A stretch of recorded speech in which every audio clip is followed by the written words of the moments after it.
안녕하십니까. 오늘은 평일 오후에 한적한 시외에 노지에 나와 있습니다. 여기는 충주 목계이고요.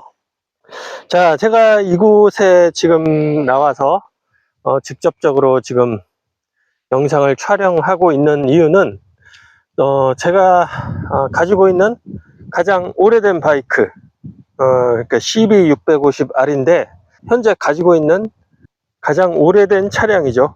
2019년식이에요. 2019년식을 제가 8,900km, 8,000km대 후반에서 인수해 와가지고 지금 현재 4만 km가 넘게 주행하고 있습니다. 21년에 인수해 온 걸로 알고 있어요. 그래서 지금 4년째 타고 있고, 중간에 에어 필터 교체와 그리고 점화 플러그 교체 대공사를 한번 했었고, 또 가장 최근에는 앞뒤 타이어를 한꺼번에 교체했습니다.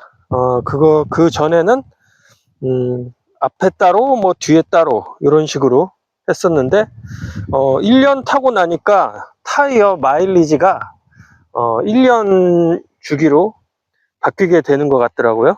저 같은 경우에 그 키로수는 1년 키로수는 마일리지가 10,000km였고 10,000km 기준 했을 때 타이어 마일리지는 1년에 한 번씩 교환을 해야 하는 정도였다, 그렇게 말할 수 있습니다. 2019년식이기 때문에 이 클러치는 당연히 없습니다. 하지만 전주인이 다행스럽게 퀵시프트를 설치를 했습니다. 기존의 방식에 너무 그냥 몸이 배어서 그런지 몰라도 어색하더라고요. 퀵시프트를 쓴다는 것 자체가 완벽하게 업다운이 다 지원되는 그런 퀵시프트도 아니었고, 또 뭐 1, 2단에서는 또 사용이 제한적이고, 뭐 이런저런 제한적인 요소들을 다 피해서 일부의 기능을 활용해서 사용하기에는 너무 좀 혼란스럽다고 해야 될까요? 그러니까 뭐 여기에 길들여져서 그렇게 사용을 한다면은 그렇게 사용을 할 수도 있겠죠. 근데 좀 더 거시적으로 봤을 때 제가 뭐 가장 중요한 거는 굳이 퀵시프트를 써야 될 그 라이딩 성향이 아니라는 거죠. 소위 말하는 그 선비주행, 뭐 선비까지는 아니더라도 그런 정도의 주행 스타일을 지향하기 때문에 변속을 빨리빨리 해서 빨리 치고 나갈 뭐 그럴 이유가 없어요. 급한 사람이 사고를 내게 마련이거든요. 그게 제 지론입니다. 그래서 저는 이래저래 퀵시프트를 쓰지 않는다. 달려는 있지만 쓰지는 않는다. 지금 뭐 이 클러치, 또 야마하에서는 MT 시리즈의 뭐 Y 뭐 클러치 기능이 자동화되는 그런 추세로 지금 변모되고 있지만 필요 없습니다. 저는 필요가 없어요. 이게 편해서 그걸 고집하는 게 아니라 불편한 건 사실입니다. 네, 근데 이미 그게 십수년 동안 몸에 배어 있기 때문에 그것을 다시 바꾸기가 어려워요. 예전에 제가 올린 그 스쿠터를 처음 샀을 때, 한 3년 전에, 그때 영상을 보시면은 스쿠터를 타면서 이렇게 변속을 하려고 이렇게 헛발질 하는 그런 영상이 잠깐 나오는데, 뭐 그런 정도로 몸에 매뉴얼이 되어 있다는 얘기죠. 일단 편하죠. 편하고, 제가 신장이 170인데 탔을 때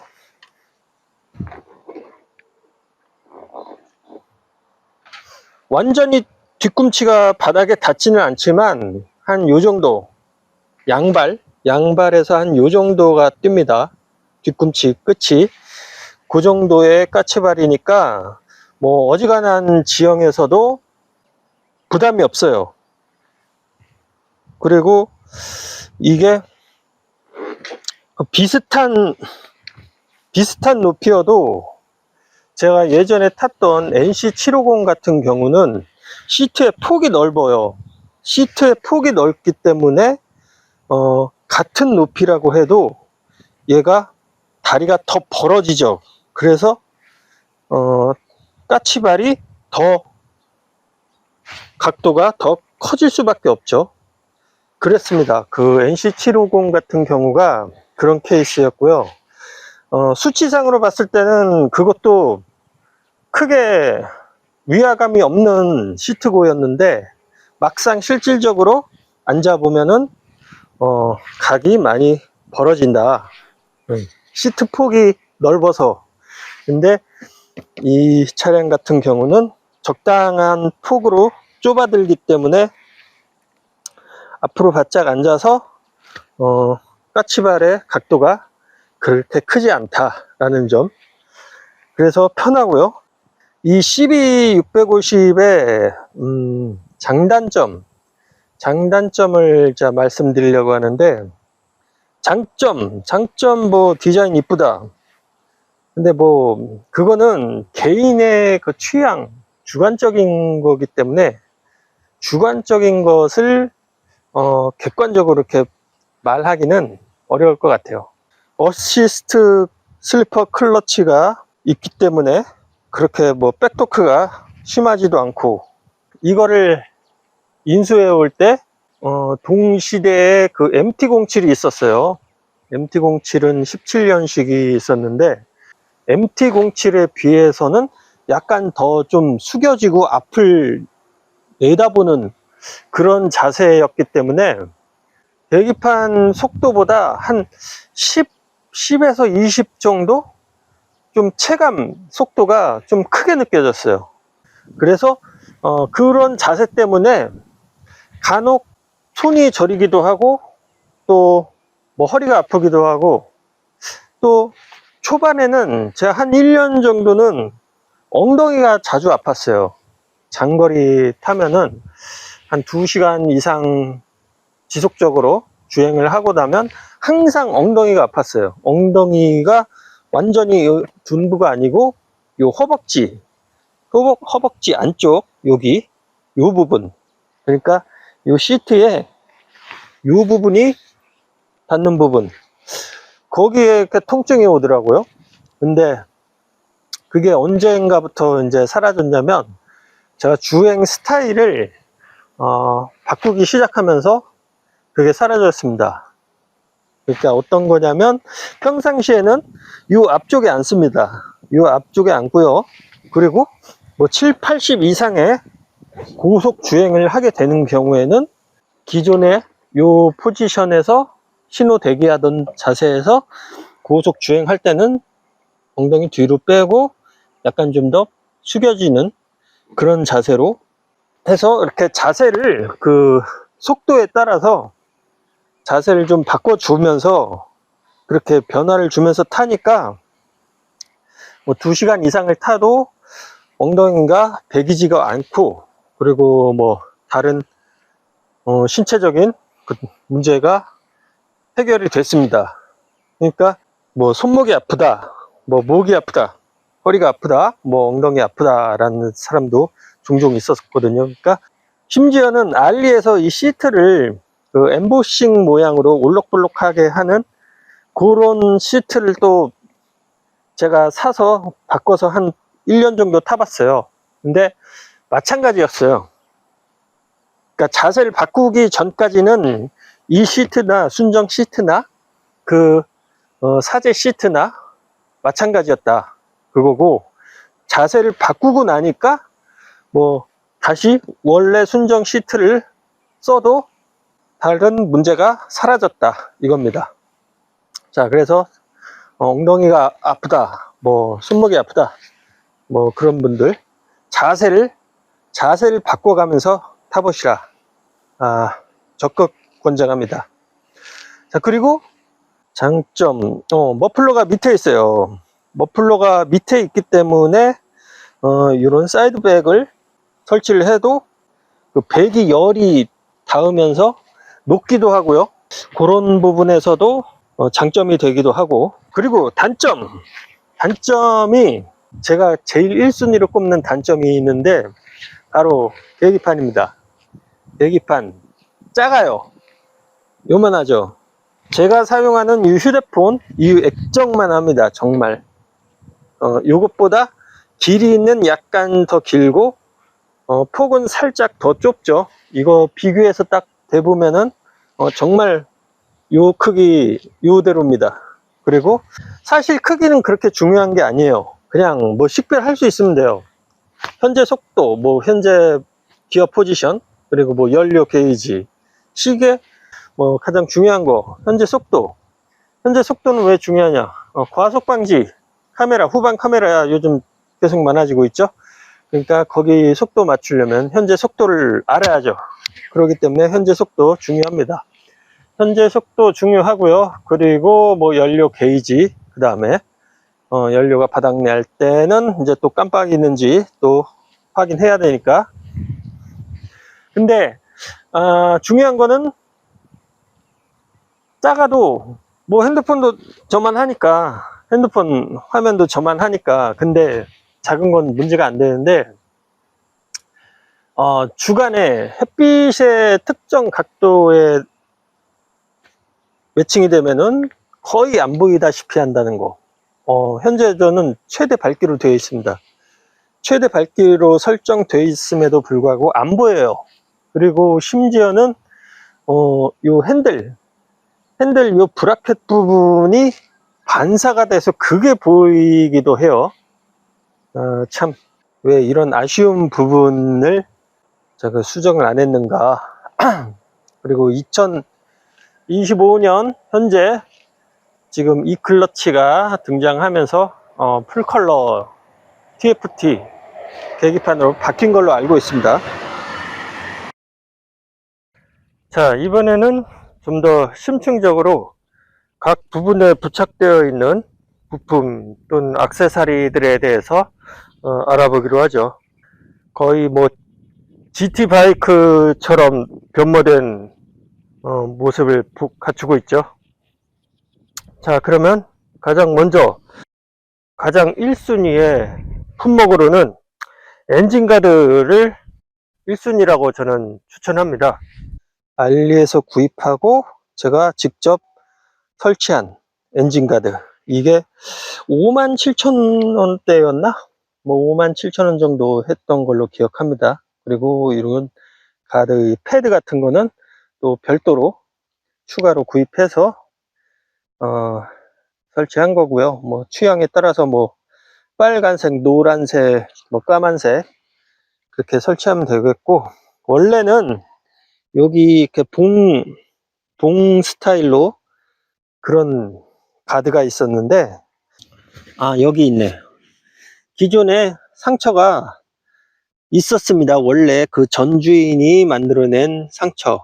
근데 지금은 이 가드 상태에서는 이제 상처가 안 나겠죠. 구조적으로 여기에 봉식으로 달려있던 그 엔진 가드가 달려 있었을 때는 넘어졌을 때 이 상처가 난다라는 점. 그래서 제가 이 가드로, 엔진 가드로 바꿨다는, 그게 중요한 이유가 되겠습니다. 해리스 통상, 해리 통상이죠, 이거. 요게 가격도 싸고 용량도 괜찮고 디자인도 좋고, 그런데 이게 지금 품절이 됐어요. 품절이 된 게 아니라 다 단종이 됐죠.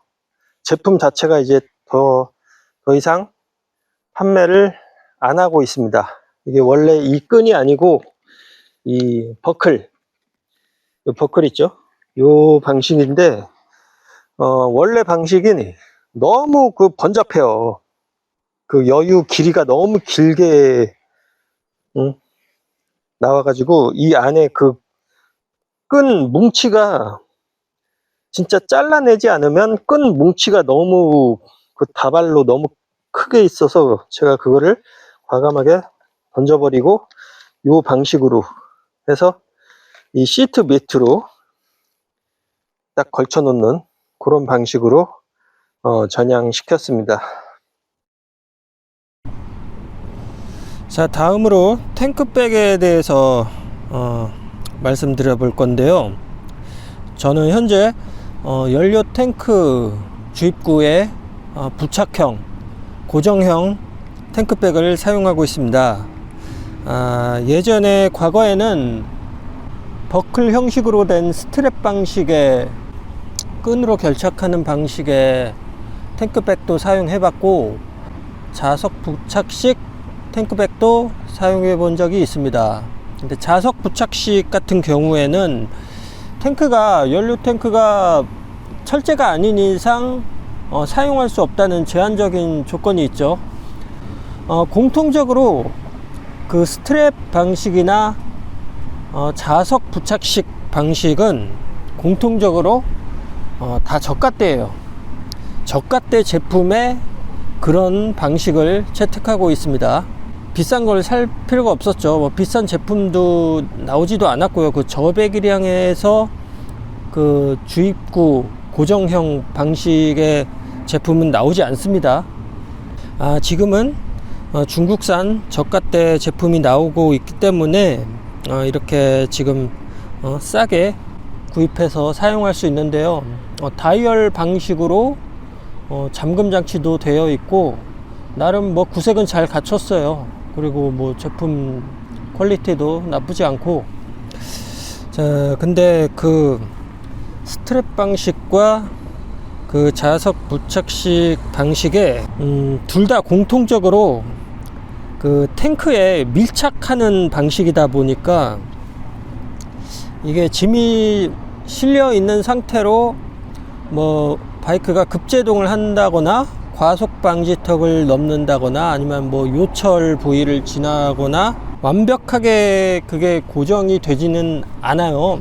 요철 같은 곳을 통과할 때 미세하게나마 이렇게 가방이 움직이게 되는데, 그러면서 그게 누적되면서 탱크에 흠집이 생기고 미세한 스크래치가 발생할 수 있습니다. 그러면서 그 가방에 그 까만 그 재질, 그게 묻어나고 뭐 그런 결과를 만들어내더라고요. 그래서 저는 바이크가 좀 고가다 그러면은 그런 방식을 되도록이면 피하고 탱크 주입구 고정형 방식으로 선택하기를 추천합니다. 그 탱크가 검은색 차량이면은 뭐 그런 스크래치가 별로 티가 안 날 거예요. 근데 제가 당시에 그 두 가지 방식을 다 번갈아 가면서 사용해 봤는데 연료 탱크 색깔이 하얀색이었어요. 그러다 보니까 그 스크래치나 그 오염되는 게 다른 차량보다 월등히 더 티가 났고, 그래서 그 이후로는 그 방식의 탱크백을 사용하지 않았죠. 그래서 그때부터 제가 이제 사이드박스를 범용으로나마 사용하려고, 그래서 배런까지 오고 현재 그 지금의 샤드까지 계기가 되지 않았나 싶습니다. 자, 가장 최근에 변경된 사항으로는 샤드 사이드 패니어를 설치를 했습니다. 기존에는 배런에 그 범용 사이드 박스를 설치를 했었는데, 그게 이렇게 흔들면 이 브라켓이랑 반대편에 있는 패니어랑 브라켓을 통해 가지고 그 파장이 같이 이어져서 브라켓 자체가 흔들리기 때문에 그 흔들림이 다 한꺼번에 작용한다는 거죠. 결정적으로 또 브라켓이 보면 굉장히 얇죠. 이 정도 두께만 되더라도 저것보다 얇죠. 굉장히 얇아요. 그래서 제품 같은 경우에서도 잘 휘고 변형이 많이 돼서 부득이하게 교체를 감행했습니다. 아, 불만인 거는 이게 완성된 그 예제 사진을 별로 볼 수가 없어서 이런 경우에는 그게 불만이었는데, 아, 이게 너무 보기 싫어. 이게 이 벨크로 끈이 너무 보기 싫고, 무게가 많이 실리면 또 이게 이렇게 살짝 기울어질 거란 말이죠. 이렇게 그걸 방지하기 위해서 이 벨크로 끈이 서로 이렇게 지탱하기 위함으로 있는 건 이해하겠는데, 아, 너무 마음에 안 들어요. 자, 지금까지 제 CB650R 2019년식 4년 사용된 후기, 실소유자의 실제 사용 후기를 이야기해 보았는데요. 자, 어떠셨나요? 지금 현재 구매를 고려하고 있는 입장이라든지 아니면 또 보유하고 계신 분일 수도 있겠죠. 제 개인적으로 느낀 느낌들을 참고로 하시고 구입에 도움이 된다면 좋겠네요. 모든 차량이 100% 만족할 수 있는 차량은 없다고 봅니다. 저는 뭔가 하나라도 부족하거나 아니면 조금 뭐 잘못됐거나 혹은 불만이거나 뭐 그런 부분이 있을 거예요. 분명히 제가 제 거라고 해서 무조건 다 좋은 점만 얘기할 필요는 없습니다. 제가 뭐 이걸 협찬 받았거나 무슨 뭐 조공을 받거나 뭐 그런 이해관계가 전혀 없거든요. 저는 100% 그냥 순수 소비자일 뿐입니다. 그리고 혼다에 대한 뭐 선의의 감정, 뭐 호감, 그런 뭐 혼바라고 하죠. 뭐 그런 정도의 맹신을 하는 사람도 아니고, 그렇다고 혼다를 뭐 비하하는 입장도 아니고 안티도 아니고, 그냥 저는 중립적인 소비자일 뿐이라는 점이죠. 자, 그런 상황에서 자, 다른 차량에 대한 리뷰도 나중에 보시면 아시겠지만은 저는 아주 객관적으로 잘못된 점하고 부족한 점, 그런 거를 분명한 단점으로 지적해서 언급할 겁니다. 근데 그거에 비하면은 지금 이 차량은 CB650R은 단점보다는 장점이 훨씬 많다. 그리고 단점으로 제가 꼽았던 가장 큰 계기판에 대한 부분은 모두가 공통적으로 적용되는 부분 아니겠습니까? 그 시인성이라는 게 가장 중요한 부분.